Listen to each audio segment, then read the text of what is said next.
الفاتحة بنور التعلم والتعليم والتذكر والتذكير والنفع والانتفاع والإفادة والاستفادة والحث على التمسك بكتاب الله وسنة رسول الله صلى الله عليه وسلم والدعاء إلى والدلالة على الخير ابتغاء وجه الله وثوابه ومرضاته وقرب إلى روح حضرة حبيبنا وشفيعنا قرة عين رسول الله محمد بن عبد الله صلى الله عليه وسلم ثم إلى أرواح آله وأصحابه وولي وذريته والتابعين ومن تبعهم بإحسان إلى يوم الدين وخصوصا إلى روح الحي عبدنا بن علي الحداد وأصول وفروع مشايخنا المعلمين جميع الأولياء والصالحين أينما كان مشارق الأرض إلى مغاربها والدين والديكم وأمواتنا وأموات المسلمين أجمعين الله يغفر لهم ويرحمهم ويعلي درجاتهم الجنة ويعيد علينا بركاتهم أسرارهم أنوارهم وعلومهم ونفعاتهم في الدين والدنيا والآخرة وعلى كل من صالح جميع خيرات الدنيا والآخرة وعلى من أسلفنا مشايخنا إلى حضرة النبي المصطفى محمد صلى الله عليه وآله وسلم. الفاتحة.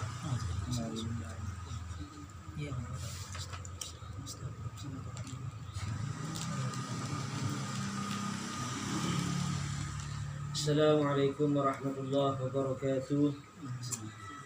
الحمد لله فارق الفرقان منزل القرآن وأشهد أن لا إله إلا الله وحده لا شريك له وأشهد أن سيدنا محمدا عبده ورسوله.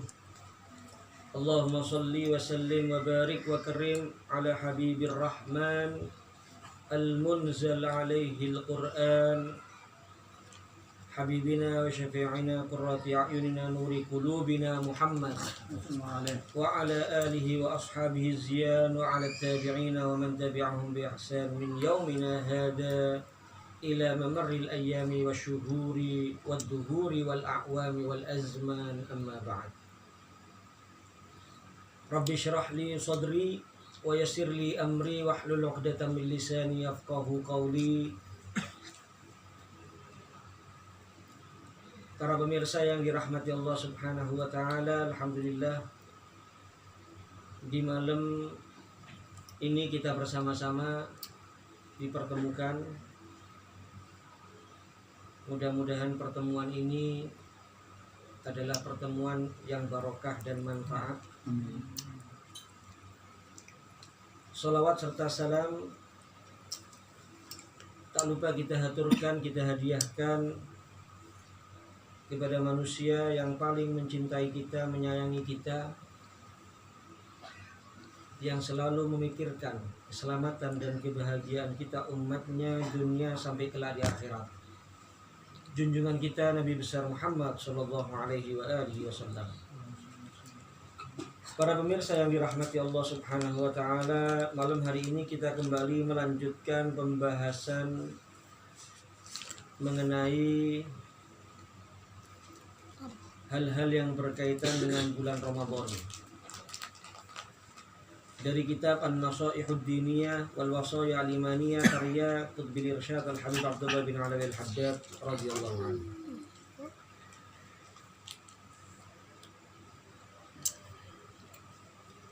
Disebutkan bahwasanya bulan Ramadan ini adalah bulan ampunan.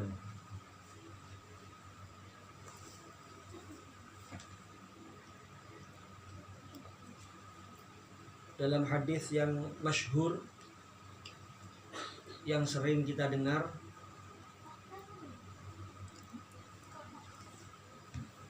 bahwasanya pernah Nabi Shallallahu Alaihi Wasallam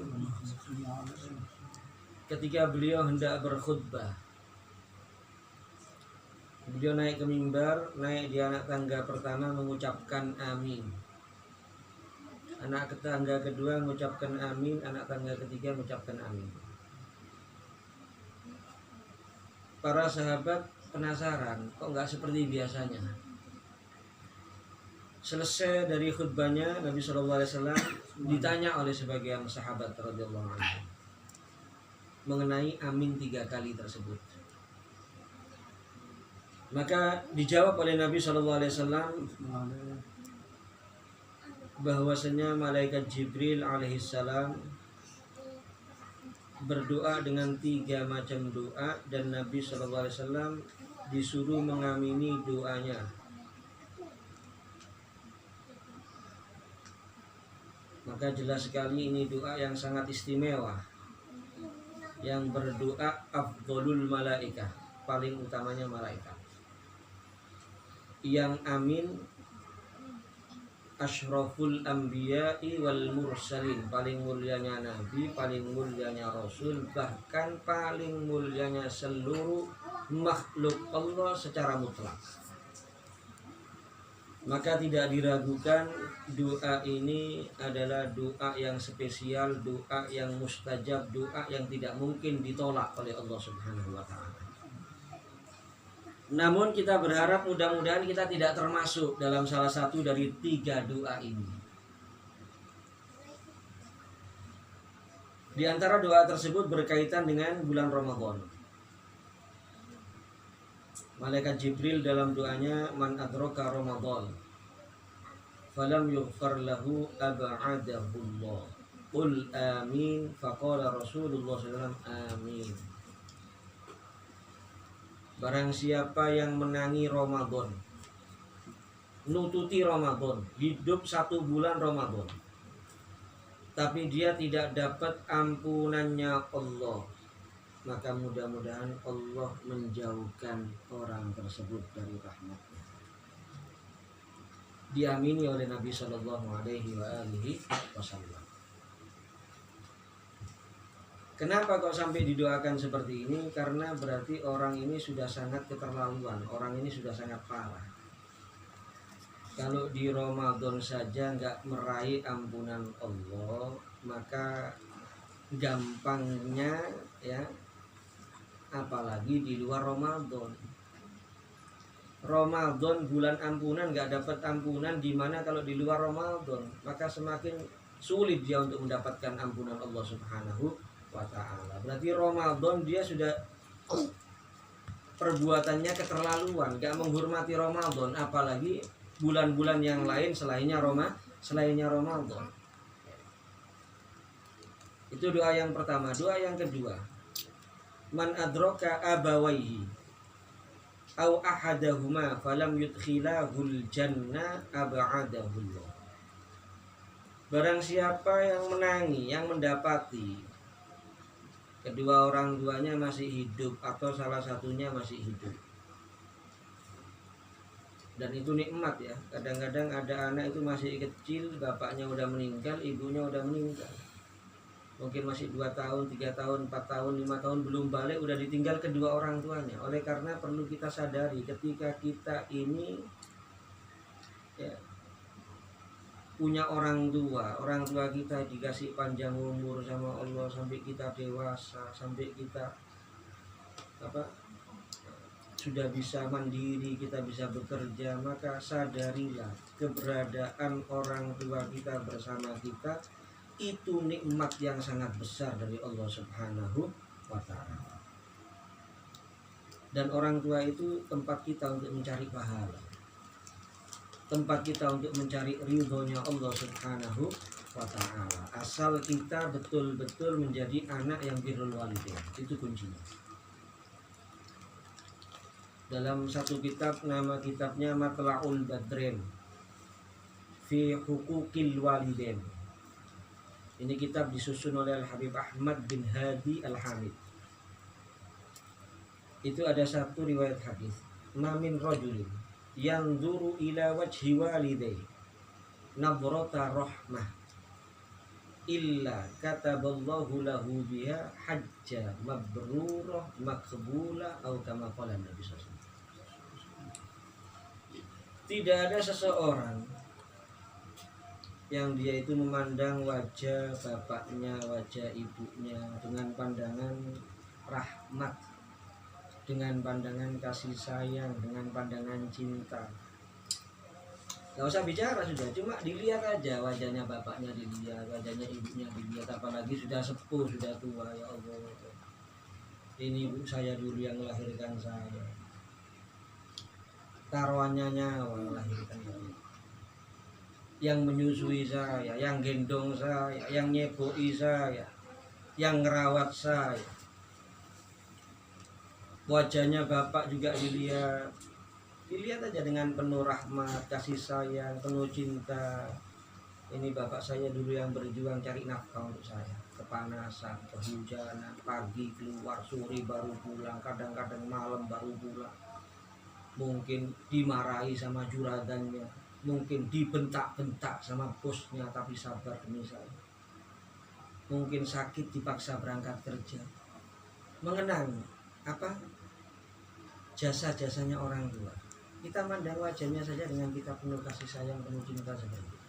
Gak usah bicara kita menghibur mereka, enggak. Gak usah ngasih duit misalnya ke mereka, enggak. Cuma duduk aja depannya, kita temani masa tuanya, kita pandang wajahnya dengan penuh cinta, dengan penuh rahmat, dengan penuh kasih sayang. Setiap satu pandangan Allah menulis bagi orang tersebut pahala haji yang mabrur dan makbul di sisi Allah Subhanahu wa Ta'ala. Oleh karena itu kalau anak itu birrul walidain, jangan khawatir. Lancar dunia akhirat, lancar. Sukses dunia akhirat, bahagia dunia akhirat, dijamin. Kenapa? Orang tuanya bangga sama dia, orang tuanya ridho. Kalau sudah orang tua ridho, pasti Nabi Muhammad ridho, Allah ridho. Kalau sudah Allah dan Nabi Muhammad ridho, beres semua. Gak ada ceritanya anak birrul walidain itu hidupnya kacau, berantakan, banyak problem, banyak masalah, gak ada. Jadi doa yang kedua, orang yang menangi kedua orang tuanya masih hidup atau salah satunya, tapi tidak menjadi sebab dia masuk surganya Allah, dijauhkan dari rahmatnya Allah. Kalau bapak sama hidup masih hidup, kok ternyata nggak jadi sebab dia nanti di akhirat masuk surga, berarti dia anak yang apa? Anak yang durhaka sama orang tua.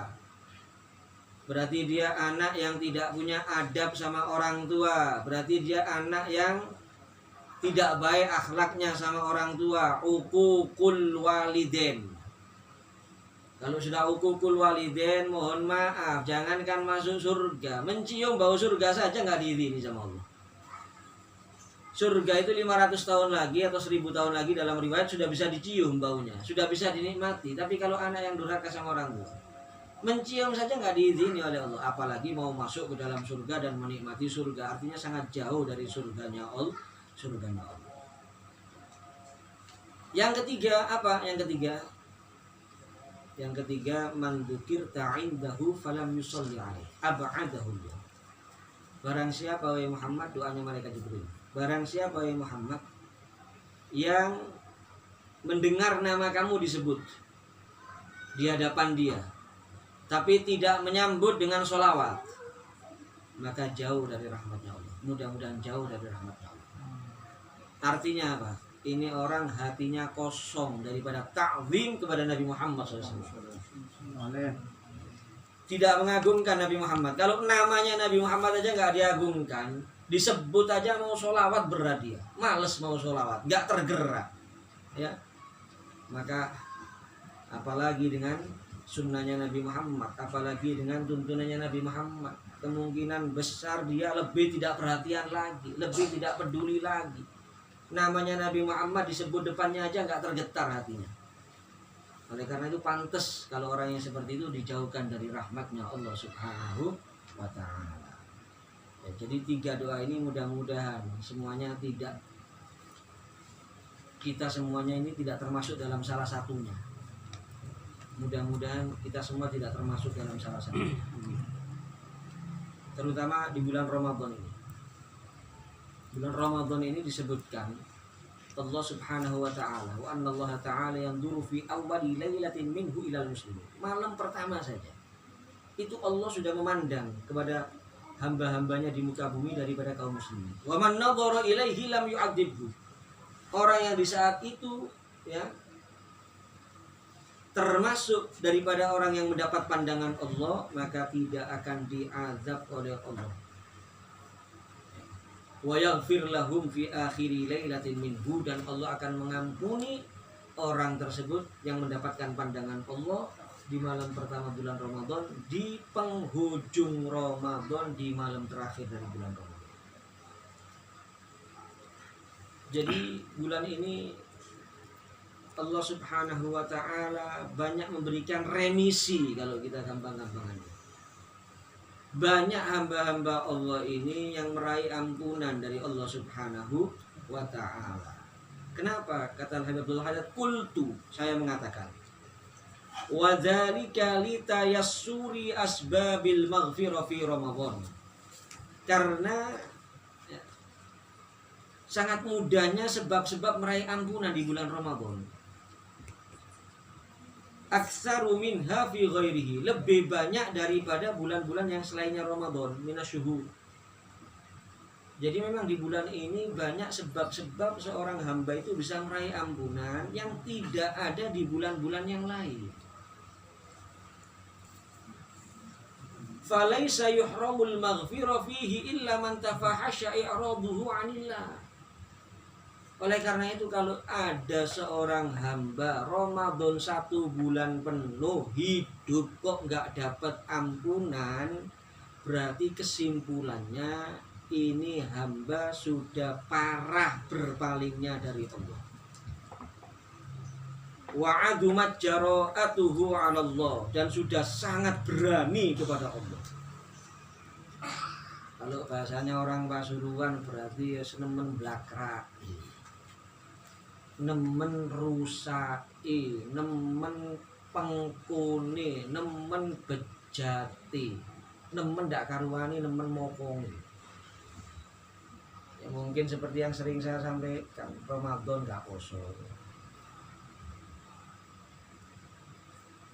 Nuruti nafsu,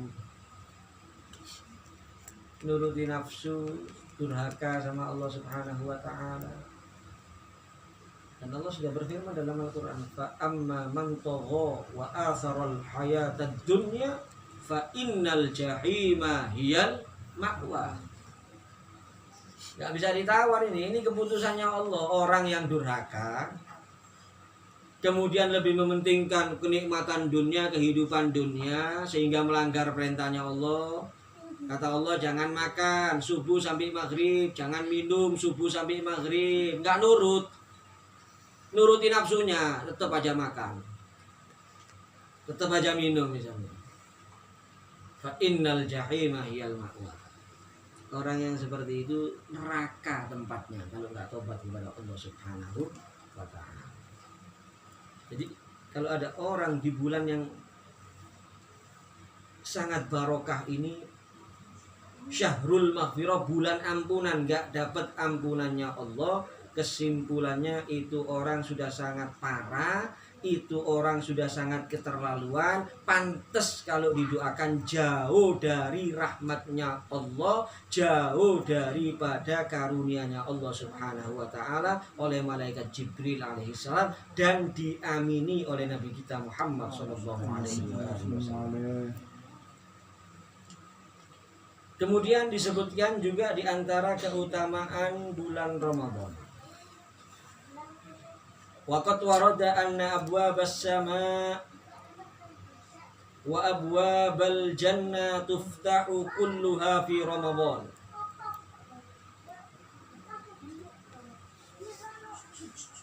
Bahwasannya ada riwayat pintu-pintu langit, pintu-pintu surga, tuftahu kullaha fi Ramadan, semuanya dibuka dalam bulan Ramadan, sepanjang Ramadan. Wa tughlaqu abwaban niran, dan ditutup, wa tughlaqu abwabun niran, dan ditutup pintu-pintunya neraka. Wa tuqayyadu maradatus syayatin, kemudian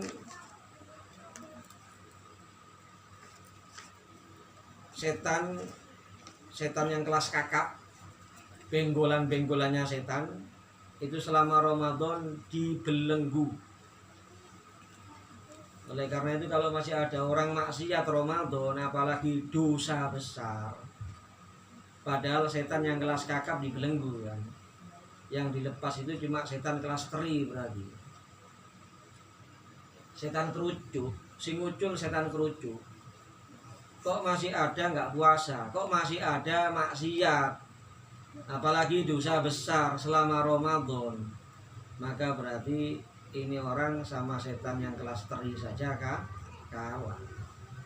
Apalagi kalau nanti sudah Ramadannya habis, setan kelas kakapnya dilepas, ya tambah parah kemungkinan. Jadi selama Ramadan ini maradatus syayatin wa tuqayyadu maradatus syayatin wa yudhabu bihim ilal bihar. Dibelenggu setan-setan itu, diikat, dibawa ke laut. Tujuannya apa? Kaila yufsidu 'alal muslimin siyamahum wa qiyamahum. Supaya tidak mengganggu kepada kaum muslimin, tidak mengganggu puasanya dan ibadahnya kaum muslimin. Dan itu bisa kita rasakan ya. Ketika setan ini sudah banyak yang nggak berputih, khususnya yang kelas kakapnya, penggolan-penggolannya diikat, subhanallah ya. Kalau Ramadan ini kita ibadah ini agak ringan. Coba kalau nggak Ramadan, suruh sholat sunnah 20 rakaat gitu, berat gitu. Qobliyah ba'diyah aja berat gitu. Suruh baca Quran.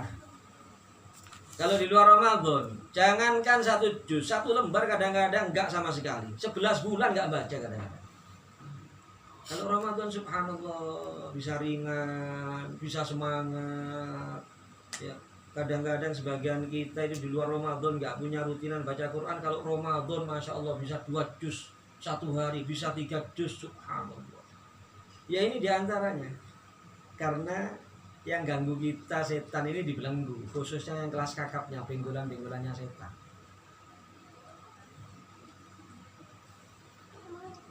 Wa yunadi munadin kulla lailatin min Ramadan. Dan setiap malam bulan Ramadan itu ada malaikat yang memberikan pengumuman.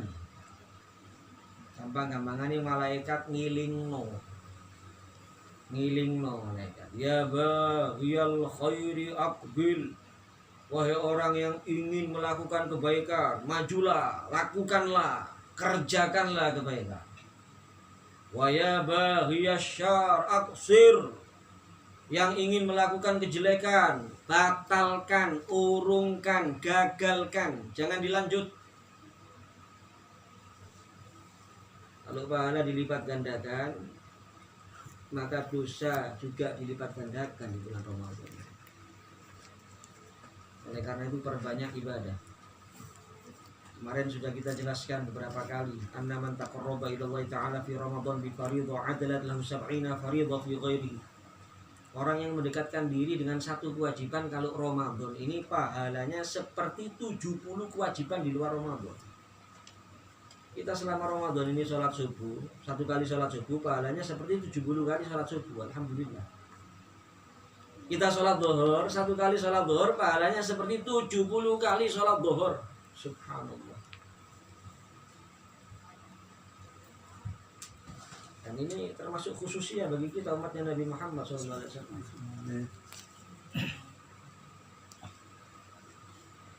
Wa man taqarraba fi binafilah. Orang yang mendekatkan bertakarrub kepada Allah dengan sunnah, satu sunnah. Adalat lahu fardhu yu'addiha fi ghairi. Sama dengan satu sunnah kalau Ramadan, sama dengan satu fardu di luar Ramadan. Sholat sunnatil fajar 2 rakaat sama dengan pahalanya sholat subuh 2 rakaat. Sholat qobliyah zuhur 4 rakaat pahalanya seperti sholat zuhur. Sholat qobliyah asar 4 rakaat pahalanya seperti sholat asar. Sodako pahalanya seperti kita mengeluarkan zakat, seperti yang wajib.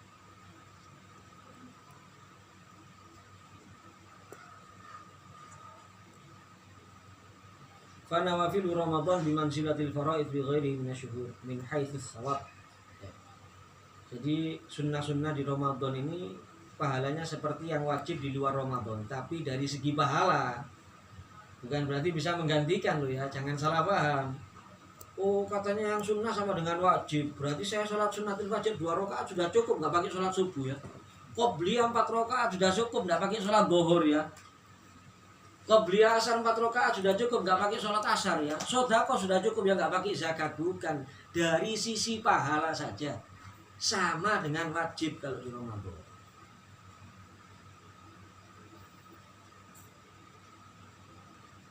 Wa faraiduhu mudha'afatun 'alal faraid fi ghairi ila 70 dha'fan. Ya masih banyak lagi hal-hal yang berkaitan dengan Ramadan dan kita tidak terasa, para pemirsa yang dirahmati Allah. tidak terasa. Seakan-akan baru kemarin Ramadan. Malam ini sudah malam keberapa? 20. Sudah malam ke-20. Besok sudah mulai masuk al-ashrul awakhir, 10 malam terakhir. Ya. Besok kita sudah masuk malam 21 dan kemungkinan besar menurut kebanyakan ulama, jumhurul ulama, Lailatul Qadar itu fil ashril awakhir, di 10 terakhir, khususon al-autar, khususnya malam-malam ganjil. Oleh karena itu mari ya semakin ditingkatkan ibadahnya nanti 10 terakhir. Apa dalilnya para ulama banyak yang menyatakan kemungkinan besar di malam-malam 10 terakhir? Ya Nabi dalam riwayat kalau sudah 10 terakhir, idza dakhala al-ashral awakhir, Nabi sallallahu alaihi wasallam syadda mizara wa ahya laila wa aiqadha ahla. Ikatan sarungnya lebih diperkuat sama Nabi. Artinya apa? Lebih semangat ibadahnya, lebih giat ibadahnya Nabi Muhammad. Kemudian apa? Semalam suntuk nggak tidur sudah kalau 10 terakhir. Kemudian keluarganya dibangunkan semua kalau 10 terakhir, diajak ibadah. Itu diantara dalil para ulama yang menyatakan kemungkinan besar Lailatul Qadar di 10 terakhir. Oleh karena itu teladan terbaik bagi kita sama Nabi Muhammad. Ikuti Nabi Muhammad. Mulai besok malam tingkatkan ibadah kita ini. Lebih berbanyak ibadah, amal soleh. Ya, jangan terbalik. Karena faktanya yang banyak, mohon maaf ini umat Islam ini kan kebalik kan. Awal Ramadan semangat, akhir-akhir luntur semangatnya. Kalau nggak ada corona dulu, ya awal Ramadan ini masjidnya full. Kalau sudah liburan, masjidnya sepi, softnya tambah maju, Pasifik yang tambah ramai, Sandangayu yang tambah ramai. Bukan iktikaf di masjid, iktikafnya di Pasifik sama Sandangayu. Nah ini jangan sampai terjadi nih. Ya.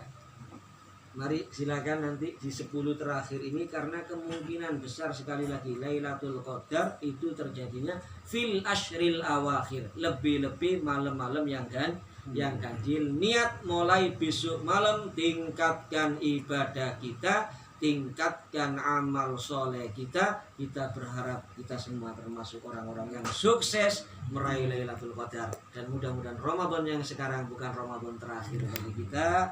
Kita dipertemukan dengan Ramadan yang berikutnya fi khairin wa lutfin wa afiyah. Insyaallah kita sambung lagi di pertemuan yang akan datang, dan juga kita mungkin akan membahas juga nanti adab-adabnya orang yang berpuasa dan kesempurnaan ketika kita berpuasa, baik puasa yang wajib ataupun puasa yang sunnah. Ini saja, kurang lebihnya mohon maaf. Wal afu minkum. Assalamualaikum warahmatullahi wabarakatuh. Waalaikumsalam.